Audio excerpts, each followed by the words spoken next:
Saw lawmakers considering a new approach to addressing homelessness. It would expand access to mental health and addiction treatment services.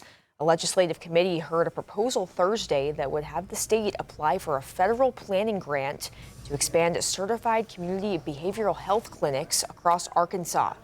Presenters told lawmakers there's about 2,500 people experiencing homelessness statewide. They say many of those individuals are also struggling with serious mental health issues or substance abuse. One provider already using the certified clinic model says the results speak for themselves. A 79% reduction in homelessness in these people, 70% reduction in time spent in hospitals, 58% reduction in ER visits, and 84% less time in correctional facilities and arrests. Committee members didn't take action, but several expressed interest in continuing this conversation. A new Oklahoma law will now require state summer camps to complete a hazard assessment and develop an emergency action plan. It comes almost 11 months since 28 people died during a flash flood at a summer camp in Texas. It not only applies to floods, but also tornadoes and winds. Camps will then have to file the emergency plan with their local county emergency management office. With summer camp season coming up, this won't impact campers this year, giving everybody enough time to review. Ultimately, the camps were very supportive of these measures. They obviously want to make sure that kids are safe. I actually got some contacts from some of the parents from the campers and Camp Mystics, just sending emails and saying thank you. And so that was unexpected and emotional. Well, the bill goes into effect on November 1st, and all camps must develop an emergency action plan before January 1st. With summer right around the corner, many families are worrying about where their next meal will come from as the USDA continues to rank Arkansas #1 in the nation for food insecurity. Staff at the Samaritan Community Center in Rogers say the need only grows during the summer months, with more than 42,000 children in Northwest Arkansas qualifying for free or reduced lunch. Leaders at the center say they're working every day to make sure no child goes hungry. Summertime is a really tough time for families, especially with budgets being as tight as they are right now.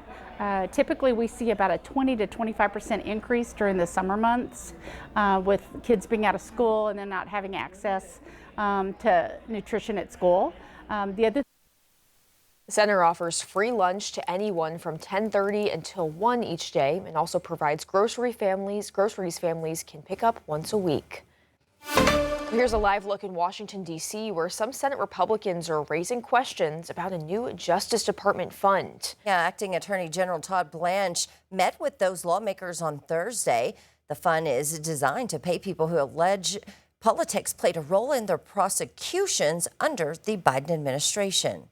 This settlement is just a small measure of the justice that they are owed. These people don't deserve restitution. Many of them deserve to be in prison.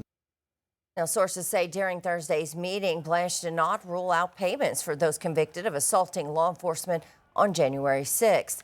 And amid those questions, President Trump told reporters in the Oval Office that he doesn't know if he's losing control of Senate Republicans. That's also a GOP lawmakers abruptly left Washington for the Memorial Day holiday without voting on immigration legislation, which included $1 billion in security funding for the White House ballroom complex. That vote has now been pushed to next month at the earliest. Well, the Memorial Day travel rush, it's underway right now and in a pretty big way. Yeah, today, Thursday through Monday, promises to be record-breaking. Reed Binion has more. With the closure of Spirit, I've had to rebook all my flights that they canceled. A former Spirit Airlines customer navigating Memorial Day travel without the discount carrier. I'm flying like JetBlue, United, Delta, and my flight for today is for Frontier. She's among tens of millions of people taking to the skies, the roads, the rails, and even the high seas for what AAA predicts will be a record for Memorial Day weekend travel.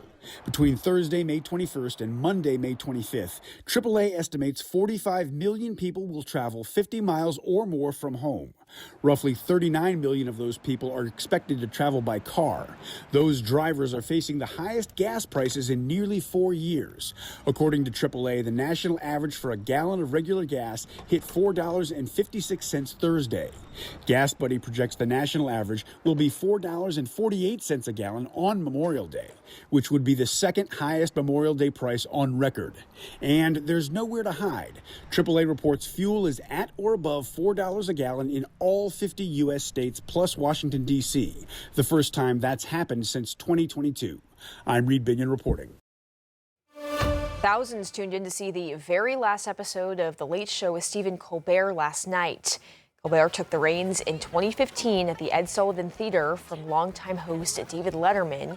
In Colbert's final weeks, he was joined by familiar faces, from his former boss, Jon Stewart, to former President Barack Obama, to Letterman. This show, I want you to know, and you to know, has been a joy for us to do for you. The announcement of the show's cancellation came after Colbert publicly criticized network leadership over a settlement involving President Trump. But last summer, CBS's parent company Paramount called the move a, quote, purely financial decision. Nielsen data shows over the past 11 years a decline in viewership across the big three broadcast network late shows.